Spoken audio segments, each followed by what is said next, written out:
Welcoming Joshua Burkman to the program.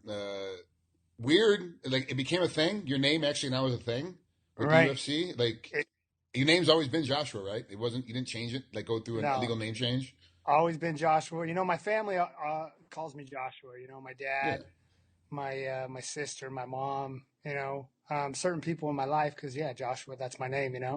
But for short, I've always just gone by Josh, or people call me Burke. yeah, And I filled out my paperwork for the UFC, and I just put my full name. Joshua R. Burkman.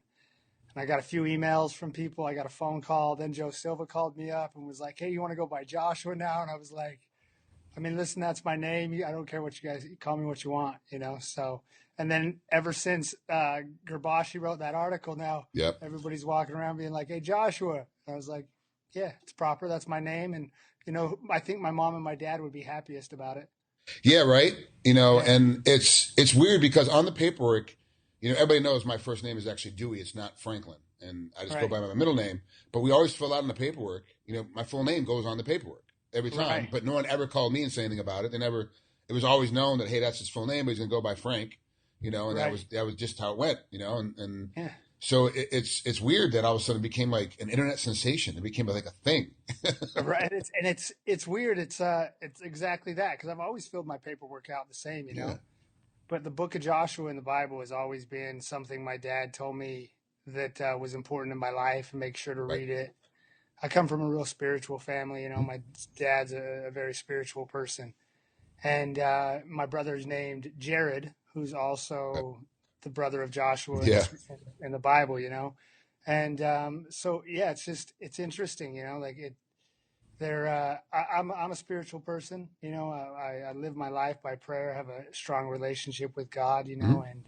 And I think maybe it's time. I think my role in life is changing a little bit too. Yeah, I've read that in a couple different articles and interviews that you've done, or articles that Right, are written about your interviews that you've done. You said you have changed quite a bit. Like you are a different person than you were even your last fight out. Hence, not really the name change just came about by accident, but the weight right, change and how you're training and how you look at and how much more control you're taking over your own camp. You're not leaving it to somebody else so much anymore. right. Has this been something that's slowly progressing, and you just now realize, oh, hey, this is what's happening? Or did you wake up one morning and was like, you know what, this is what's going to go. This is what's going to happen from here going forward? Right. No, it was the whole 2015 was all about becoming self-sufficient. Okay. I had used martial arts my whole life to get into a place where I have no boss, nobody tells me what to do. I run my own life, and I'm in a place now where I'm able to do that. As far as Okay. I don't have anybody that tells me what to do in my life unless it's there to give me advice or guide me in a certain direction. I'm very self-sufficient. All my relationships are around me because I want them to be around me, not because of economics or business or Okay.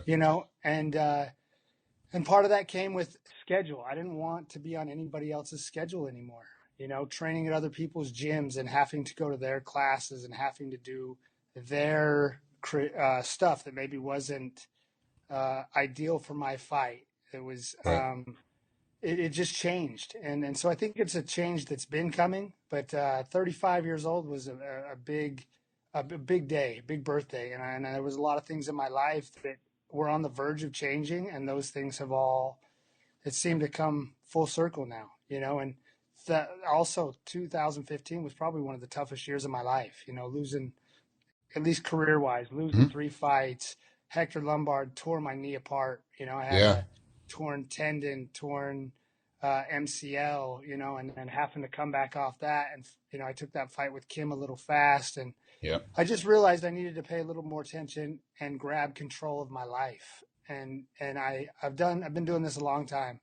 And I think, the whole thing about all of it is just self-sufficiency. I use martial arts so that I can live my dreams and my vision and my goals. And now I'm in complete control of that. And I like it.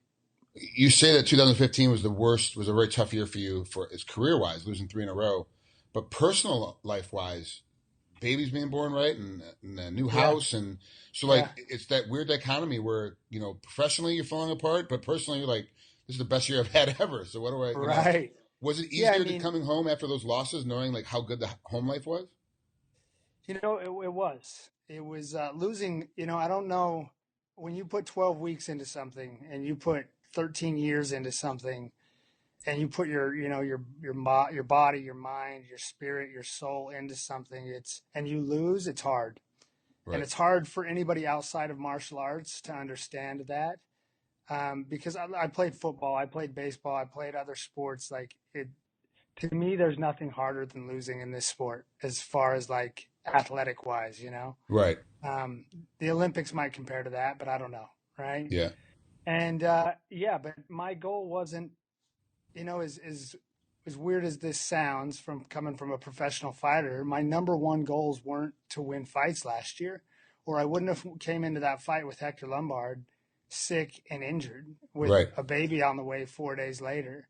I wouldn't have taken the fight with Kim 3 months later with a torn up knee and bad rib. And you know what I mean? My Yeah. goal was to provide for my family and put a roof over their head, and just really financially put my family in a good place. And so the goal wasn't to win fights. The goal was to provide as a father and a husband. And yeah, I did that. And so I took a lot of pride in that, and that helped with the losses because I knew what I was doing, and if I could go back, and I wouldn't change a single thing about 2015, except for that I would have took Patrick Cote down in the third round. Right. Yeah. Uh, so with all that being said, moving forward now, a different weight class, and a whole different outlook really on your training camps and your philosophy. But KJ Noons is looking for a place within the division as well. He's trying to be Yeah, a full-time fireman now. He went back and went to EMT school and took some time off after his last fight, because he needed to get refreshed after being in school for so long. Both of right, you are kind of in this, I don't want to say midlife crisis because you're not old enough yet, but like midlife, right, mid-career crisis, kind of, where for you're like, sure. I'm trying to find myself. I'm trying to put myself in a new spot. I'm trying to provide for my family while still doing something that I'm passionate and love to do every day, is get up and train and eventually fight after 12 weeks or so. Right. How do you see KJ though as an opponent inside the cage? I see he's a tough test, right? Like, because I just spent a few weeks out in Hawaii, and he's from Hawaii, and, Yep. and the Hawaiian mentality is a warrior mentality. They like to scrap, they like to fight. And for me, I'm similar to that. And that could make for a real exciting fight for the fans. Um, and he doesn't really go away. And we, like you said, we're in similar places in our career. I think that both of our places in the UFC are probably on the line. I think that we both know that, and we're probably both real prepared to come in and I mean fight. But Yeah. I just think, for me, I feel better than I've ever felt. I'm 5'10". I've been fighting 170 bigger guys for a long, long time. And having to drop into this weight class has made me so much more disciplined in the way that I go about my diet. Everything that I do has to be more disciplined. And I didn't realize how much I got away with at 70. I got to eat a Right. pizza every Sunday. I got to eat, pretty much whatever I wanted on Wednesdays. And being more focused on my diet and more disciplined has helped my movement in the gym and helped my body be more flexible. It's brought my spine back together, and it's like this drop in weight class. I knew it was like a cleansing for my body, but Right. I had no idea how much it would benefit me health wise and in my movement. And most people don't know at home that you were battling a severe spine problem for years while you Right. were Yeah. fighting. Like just a complete like I can't train today, guys. I can't even move. Like I'm in the middle Right. of camp. It's like I'm not too sore from working out. I'm not too tired from working out. I literally can't get off the couch. It's like, Yeah. okay, Yeah. I'll see you Yeah. tomorrow. Right. Yeah. It's crazy now. You're saying that, and that injury I thought for sure was going to put you out of the sport. Yeah. Um, So did my doctors. it Right. was so long, like it was years you had that problem, and then finally, now you're saying that at 35, that your spine is fixed, your ribs don't hurt anymore, your knee is repaired from last year, and this is the best you've ever been at 35. When most people would think that, okay, 24, 25 is when you should have been at your best in the sport. Right. Yeah, I think I didn't start fighting or even till I was 22 years old. Mm-hmm. You know, um, And I think, my body, I don't know, it's been the whole process of martial arts has been about trying to figure out the body, Yeah. and I always, my first real mentor was, Robert Follis and Randy Couture. And I remember after practice, I would sit down with Randy, and as a 24, 25-year-old, guy just starting out in the sport, I knew I had a lot of years to do this. So I'd talk to Randy and I'd be like, where have you been? Why'd you just take 4 days off when you're getting ready to Yeah. fight Vitor Belfort for a title fight? And he's like, oh, my shoulder was a little wrecked. So I've just been at the track doing sprints and lots of visualization. And then he'd tell me these stories during camp, and then he'd go out and he'd smash Vitor Belfort, Yeah. and I like, that's an interesting part to the mind game and how you're ready, and you don't always, pay attention to your injuries. Don't necessarily always have to work through them, but work around them. And I've used that approach my whole career, and I've taken time off at times when I've needed to, um, and I just think that I've always thought, I wanted to I wanted to have I wanted to be great late into my career, and might take me a long time to figure out these aspects of martial arts. Where guys coming in now, there's guys like you, guys like Randy. You guys Yeah. developed all the training habits and tricks, and and then we tried to take those and make them a little bit better. But now there's teams and doctors and Yeah. protocols, and we didn't have that when I showed up and started. So I just think taking that year off in the middle of my career was real beneficial. And just taking care of my body, being healthy. I quit partying, quit staying out late, going to bed earlier. Just Yeah. learning these rhythms of life that help you stay young. And now I got good doctors, good people around me, and I'm thinking at 35 years old, I've made the right choices to go on one of the best runs of my career. And I really believe that it's, starts with KJ Noons on Saturday night, and you'll see I look different. My physique is Yeah. different. My body, it's not like the story of, I always like to say I'm more focused, I'm more disciplined. And I've become that over the 14 years. And I Right. think that, you know, but there's a different level of it now, and I think this is the level it takes to become great, to become a champion. So I got to ask, what's your weight like? Because you're saying your physique is different, but you still have to make that weight limit 155. So what's your weight like Right. right now? So right now I woke up at 173. So Okay. I'm 18 pounds over, but my cut kind of starts today where I Right. cut out the food, start pounding the distilled water. Yeah. My goal tonight will be to go to bed at 165 pounds. If I go to bed at 165, I'll wake up at 163, 8 Yeah. pound cut tomorrow, no problem. And then, So you may not even know this yet, but in California, starting March 1st, they have a specific gravity test now for dehydration. And I right, don't know all the ins and outs because it just happened. I wasn't at the meetings, so I'm trying to get stuff from McCarthy and get stuff from Herb Dean, who are actually at the meetings. Like, how is this going to work out?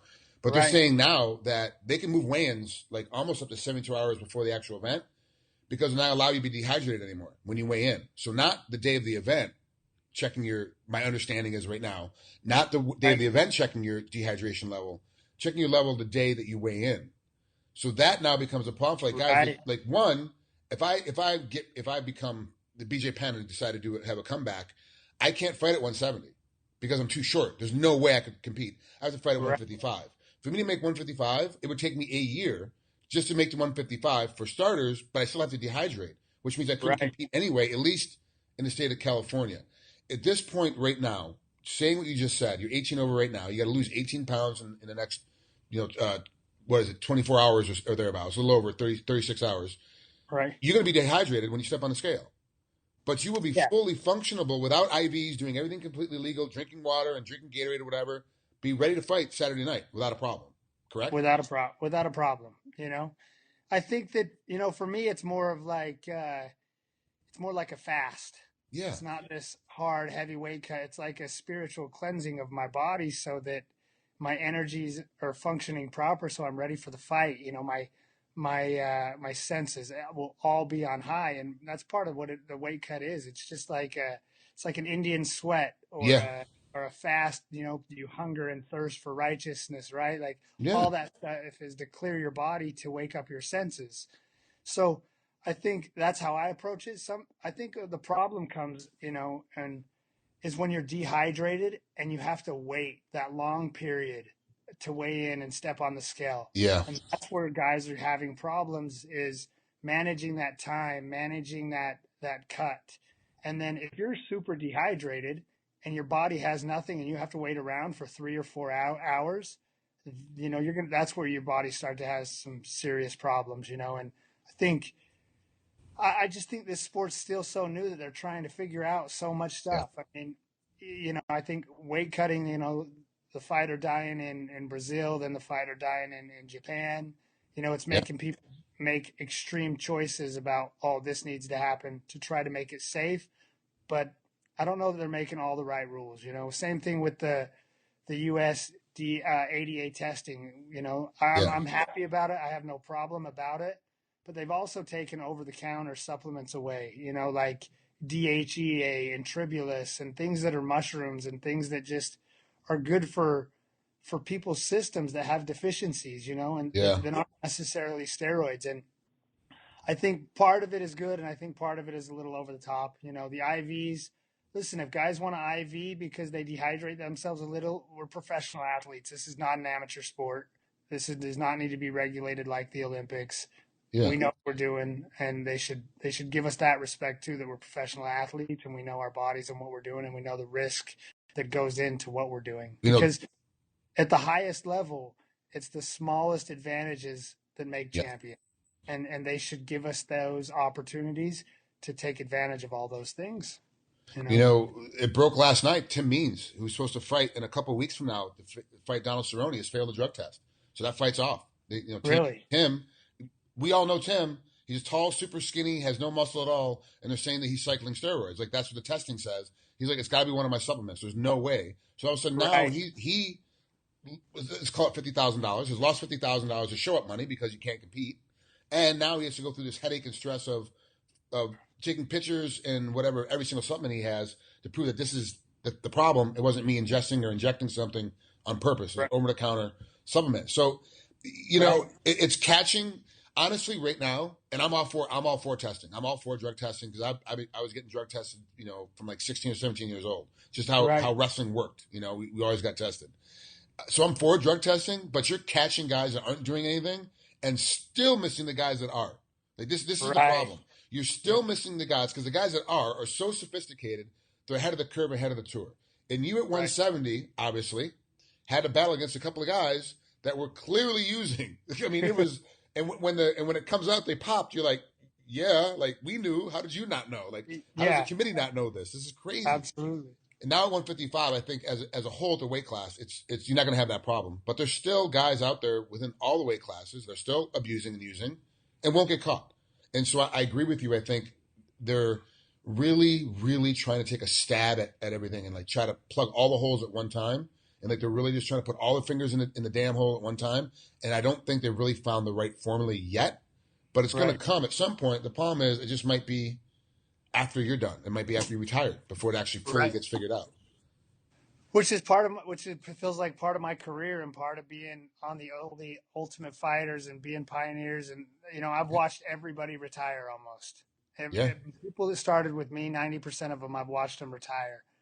And it's that's been part of my career, is just watching this sport change and go through changes and critiques. And I've watched media and people say things about the UFC, things about the athletic commission, but at the end of the day, I feel like the sport's going in the right direction. absolutely. Guys aren't showing up at bars necessarily not knowing who they're fighting anymore, putting on gloves. And I mean, at one point I was 195 pounds fighting a guy that was 224 pounds. You know what I mean? Wow. Like, Yeah.